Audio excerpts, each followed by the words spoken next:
Accuracy, balance, credibility. यो हो ABC news. म कविराज भिसी। कार्यक्रम हो अपरेसन बिग न्यूज। सत्य समाचार खोज्ने, तथ्य प्रस्तुत गर्ने र प्रस्तुतिलाई सन्तुलित बनाउने हाम्रो प्रतिज्ञा हो। यही प्रतिज्ञा पूरा गर्ने हर प्रयास हो अपरेसन बिग न्यूज।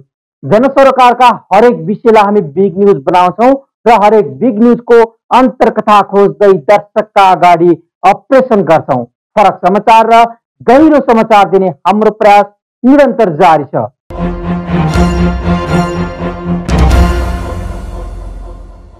दर्शकवृन्द, जेठ 15 गते सरकारले ल्याएको आर्थिक वर्ष 2077-78 को बजेटले 6 महिना पूरा गरेको छ, तर बजेटको खर्च भने अत्यन्तै न्यून रहेको छ। यसरी विकास निर्माणका लागि भने बजेटमै विनियोजन गरिएको रकम खर्च हुन नसकेर सरकारी ढुकुटीमै बस्नु अर्थतन्त्रका लागि राम्रो मानिँदैन।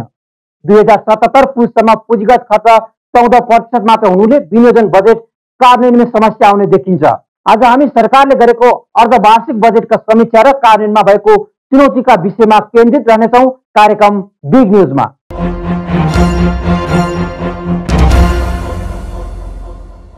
संवैधानिक व्यवस्था अनुसार आर्थिक वर्ष सुरु हुनुभन्दा अघि नै 1.5 महिना अघि जेठ 15 मै बजेट प्रस्तुत गरिन्छ। आर्थिक वर्षको सुरुबाटै विकास निर्माणका लागि रकम विनियोजन होस् भन्ने उद्देश्यले यस्तो व्यवस्था गरिए पनि हरेक वर्ष पुँजीगत अर्थात् विकास खर्चको अवस्था भने नाजुक बन्ने गरेको छ। झन् त यस वर्ष कोभिड-19 को महामारीका कारण 36.08% मात्र खर्च भएको छ।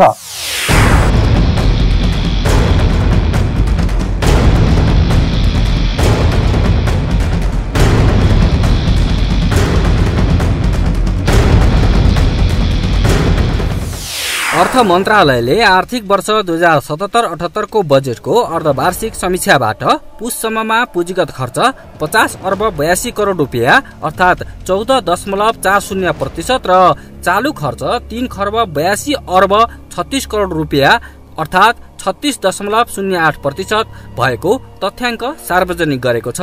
यसरी वर्षको आधा समयमा चालू र पुँजीगत खर्च अत्यन्तै कम हुँदा बजेट कार्यान्वयनमै चुनौती थपिएको छ। हाम्रो पुँजीगत खर्चको लागि एक त रकम विनियोजन नै कम छ, विनियोजित भएको रकम पनि खर्च हुँदैन र त्यसरी पुँजीगत खर्चको रकम खास गरी वैदेशिक सहयोगमा आधारित परियोजनामा पनि आधारित हुन्छ र वैदेशिक सहयोगको परियोजनाहरूमा सम्झौता गर्दा चाहिँ पूरा गर्न नसक्ने शर्तहरू पनि मान्ने, तर अहिले ती शर्तहरू पूरा गर्न नसक्ने कारण पनि अर्को हो बजेट खर्च नहुनुको। त्यसकारणले गर्दा यो वैदेशिक सहायता लिँदाखेरि पनि अनुदान लिने होस्, ऋण लिने होस्, त्यहाँ राख्ने शर्तहरू हामी पूरा गर्न सक्छौँ कि सक्दैनौँ, हाम्रो क्षमता छ कि छैन भन्ने कुरामा पनि रिभ्यू गर्नुपर्छ र राखिसकेपछि त्यो पूरा किन गर्न सकिएन त भन्ने त्यो कारण खोज्नु पर्यो र त्यसको कुनै व्यक्तिले कुनै परियोजना चाहिँ अलि चाँडो नै गएको छन् भने त्यसबाट अरूले सिक्नु पनि पर्यो। कोभिड-19 को महामारीका कारण पनि स्वास्थ्य सुरक्षाका मापदण्ड अपनाएर विकासमा काम गर्न नसक्दा पुँजीगत खर्च बन्न नसकेको अर्थ मन्त्रालयको भनाइ छ।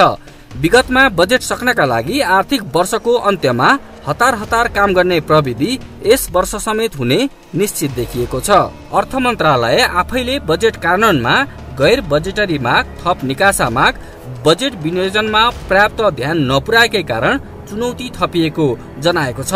यसैगरी यस वर्षको बजेट कार्यान्वयनमा पुँजीगत खर्च बढाउनका लागि संघीय र सम्बन्धित मन्त्रालय बीच अन्तर समन्वय हुन सकिरहेको छैन। योजना कसले गर्ने, स्थानीयले गर्ने कि प्रदेशले गर्ने कि केन्द्रले गर्ने कि एउटा परियोजना हिजो केन्द्रले गरेको थियो प्रदेशलाई दिएको छ, त्यो बजेट दिएको छैन, जनशक्ति दिएको छैन आदि कारणहरू पनि छन्। त्यसकारण त्यो अन्तर मन्त्रालय अन्तर सरकार समन्वयको कमी, बजेट निर्माणमा भएको अवैज्ञानिकपन र बजेट तर्जुमा गर्दाखेरि चाहिँ विशेष ध्यान नदिने अनि त्यो रकम चाहिँ खर्च नगर्ने, भोलि गैर बजेटरी बजेटमा नपरेको शीर्षकमा बजेट माग गर्ने जुन प्रवृत्ति छ, यो प्रवृत्ति रहन्जेल यो अवस्था यही नै रहन्छ। बजेट कार्यान्वयन गर्न नसक्ने तर एकले अर्कोलाई दोष देखाएर जिम्मेवारीबाट पन्छिने परम्पराले समेत आर्थिक विकासमा ठूलो असर गर्ने देखिएको छ। ल फलानु राष्ट्रिय गौरवको आयोजना हो 10 अर्ब बजेट भन्यो, तर त्यो कुन मोडेलमा काम गर्ने, फाइनान्सिङ कसले गर्ने भन्ने पनि छैन र खर्च भइसकेका ठाउँमा रकम शोध भर्ना गराउनु पर्ने ठाउँमा शोध भर्ना पनि गराएको छैन र समयमा प्रतिवेदन पनि तयार गरेको छैन आदि इत्यादि कारणले गर्दा हाम्रो त्यो हिजोको जस्तै बानी बेहोरा लेथार्गिकपनले गर्दाखेरि बजेट खर्च नभएको। यसरी विकास खर्च हुन नसक्नु मुलुककै विकासका लागि बाधक हो। आर्थिक वर्षको आधा समयमा पुँजीगत खर्च नभएर कहानी लाग्दो अवस्थाले आर्थिक विकासमा नै गम्भीर असर गर्ने स्पष्ट छ। बजेट खर्च नहुँदा विकास निर्माणले गति लिन सकेको छैन भने महामारीले थला परेको अर्थतन्त्रलाई उकास्न समेत बाधा पुग्ने देखिन्छ। तीनै तहमा स्थिर सरकारको उपस्थितिका कारण आर्थिक वर्ष 2077-78 को बजेट कार्यान्वयनको वर्ष हुने अपेक्षा गरिए तापनि यस वर्षको बजेट समेत फ्रिज हुने निश्चित जस्तो देखिएको छ, जसले गर्दा यस वर्ष पनि विगतका वर्षमा झै बजेट खर्च नहुने र अन्तिम समयमा आएर झारा टार्ने ढंगबाट मात्रै विकास निर्माण हुने देखिएको छ। क्यामेरा पर्सन प्रदीप सुवेदीका साथमा छवि सापकोटा, काठमाडौँ।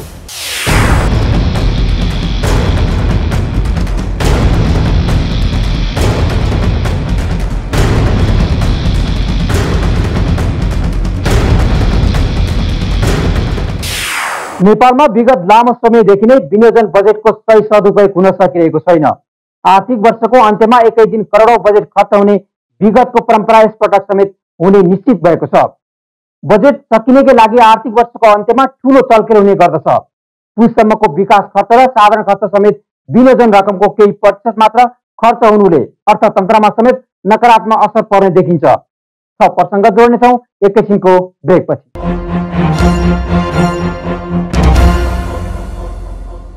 ब्रेकपछि स्वागत छ। तपाईँ बिग न्युजमा हुनुहुन्छ। दर्शकवृन्द, आर्थिक वर्षको सुरुदेखि नै विकास बजेट खर्च नहुने पुरानै समस्या हो।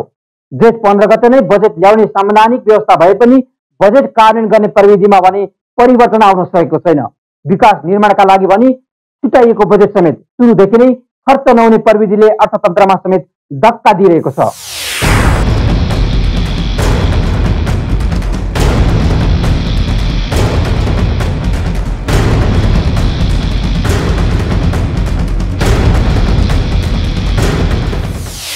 चालू आर्थिक वर्ष 2077-78 को बजेट कार्यान्वयनमा विगतकै निरन्तरता देखिएको छ। अर्थ मन्त्रालयको अर्धवार्षिकी समीक्षालाई हेर्ने हो भने पुँजीगत खर्च 14% र चालू खर्च 36% मात्र खर्च भएको छ। वर्तमान सरकारले पनि बजेट कार्यान्वयनको लागि विनियोजनको आधारमा बजेट खर्च गर्न नसकेर विगतकै निरन्तरतालाई दोहोऱ्याउने काम भइरहेको छ। यता मन्त्रालयगत विनियोजन खर्चको स्थिति समेत निकै कम छ।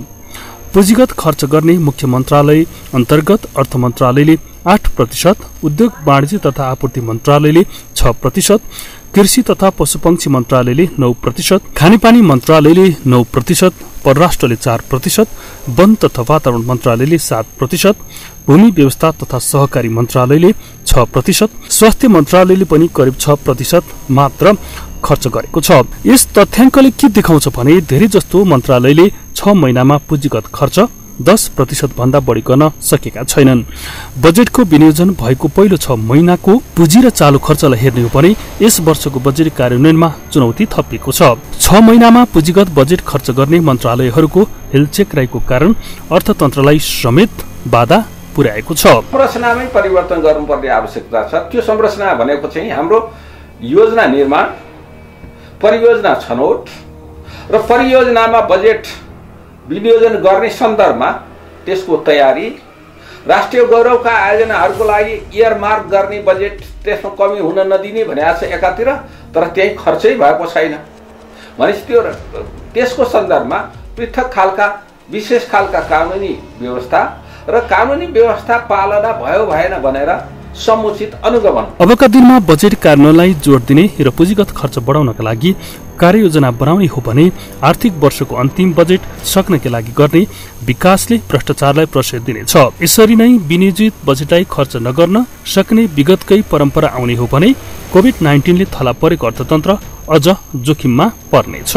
6 महिना तपाईको चाहिँ लकडाउनले चाहिँ अस्जिलो बनाएको कोभिडले गर्दा र कोभिड सँगसँगै लकडाउनले गर्दाखेरि ध्वस्त बनाएको हाम्रो र थलथली बनाएको र आर्थिक चाहिँ मन्दीतर्फ उन्मुख बनाएको हाम्रो अर्थतन्त्र भएको अवस्थामा हामीले गर्नुपर्ने के भन्दाखेरि यो बजेटको चाहिँ पुनरावलोकन गर्नु जरुरी थियो र चाहिँ यो मध्यावधि चाहिँ हामीले जुन तरिकाको चाहिँ बजेट चाहिँ हामीले पूरक बजेटको चाहिँ रूपमा ल्याउनु पर्थ्यो र हाम्रो जुन अवस्था छ त्यो अवस्थालाई सम्बोधन गरेर हामी चाहिँ सामान्यकरण गर्ने बाटोमा र त्यो स्थिरीकरण गर्न र त्यसको आर्थिक वृद्धि चाहिँ हासिल गर्ने हिसाबमा बजेटको त्यसलाई चाहिँ पुनरावलोकन गर्नु जरुरी थियो, त्यो हामी गरेका छैनौँ। आर्थिक वर्षको आधा समय बाँकी रहँदा 14% मात्र विकास खर्च हुनुले बजेटमा विनियोजन गरेको योजना नै पूरा नहुने देखिन्छ। यसरी विकास निर्माणको लागि भनी बजेटमै विनियोजन गरेको रकम खर्च हुन नसकेर फ्रिज हुनु अर्थतन्त्रको लागि समेत बाधक बन्ने गर्दछ। बजेट कार्यान्वयन हुन नसक्नुको कारणको रूपमा सार्वजनिक खरिद ऐनका केही प्रावधानका कारण समेत विनियोजित बजेट समयमै खर्च हुन सकिरहेको छैन। हाम्रो पुँजीगत खर्चको कुरा गर्नुस् या साधारण खर्चको कुरा गर्नुस्, हामी चाहिँ असारको अन्तिम चाहिँ जस्तै जेठको हामीले सुरुवाती दौरानमा चाहिँ त्यो चाहिँ सिद्ध्याउने हिसाबको हाम्रो क्रिया कार्यान्वयन चाहिँ प्रक्रिया गर्थ्यौँ र त्यसमा चाहिँ कहाँ बजेट गयो, कहाँ हामीले चाहिँ त्यो खर्च गऱ्यौँ, त्यसको परिणाम के छ, त्यसको व्यवस्था थियो र त्यही अनुभव र या चाहिँ त्यो चिजलाई चाहिँ हामीले नियन्त्रण गरेर जानुपर्ने या कम गर्दै जानुपर्ने यो बजेटमा पनि सिकाइ भएन।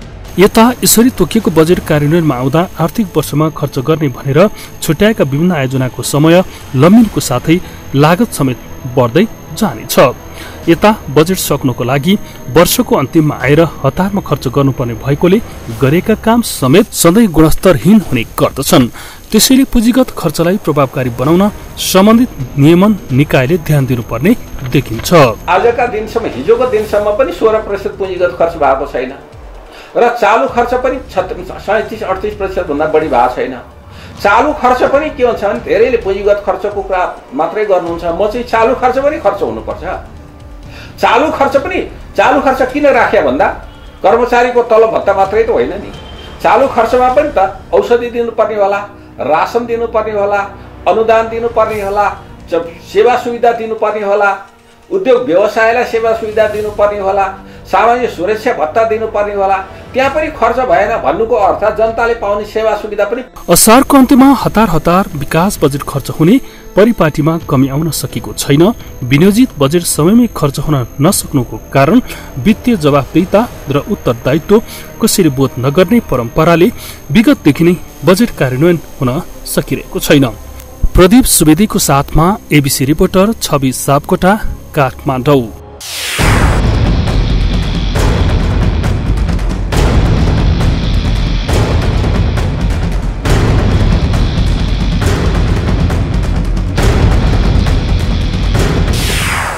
यसरी समयमै विकास बजेट कार्यान्वयन हुन नसक्नुको कारण नेपालको टेन्डर प्रक्रिया, सार्वजनिक खरिदेमा भएका व्यवस्थाको साथै कर्मचारी तन्त्रले जोखिम वहन गर्न नसक्ने अवस्था लगायत देखिन्छ। त्यस्तै विगतलाई हेर्ने हो भने विकास निर्माणमा अदालतबाट हुने अवरोध तथा एक निकाय र अर्को निकाय बीच समन्वय हुन नसक्दा समेत बजेटको कार्यान्वयनमा अवरोध सिर्जना हुँदै आएको छ। बजेट कार्यान्वयनलाई प्रभावकारी गराउन अर्थ मन्त्रालयले आगामी दिनमा विनियोजित बजेट स्वीकृति कार्यक्रमको कार्यान्वयन, समयमै बजेट समर्पण, औचित्यका आधारमा मात्र रकमान्तरण र कार्यक्रम संशोधित प्रस्ताव, नयाँ बजेटको गहन तयारी, वैदेशिक स्रोत कार्यक्रम र आयोजनाका कार्यान्वयनमा तीव्रता र शोध भर्ना, कानुन मापदण्ड र मार्गदर्शनहरूको पूर्ण कार्यान्वयन हुनुपर्छ। यसतर्फ मन्त्रालयको ध्यान पुग्न आवश्यक छ। कार्यक्रम आज सकिन्छ, भोलि अर्को बिग न्युजको अपरेसन गर्नेछौँ। गाउँ सहर दुनियाँ बिउजाउने हाम्रो अभियान जारी छ। तपाईँ एबीसी न्युज हेर्दै गर्नुहोला। नमस्कार।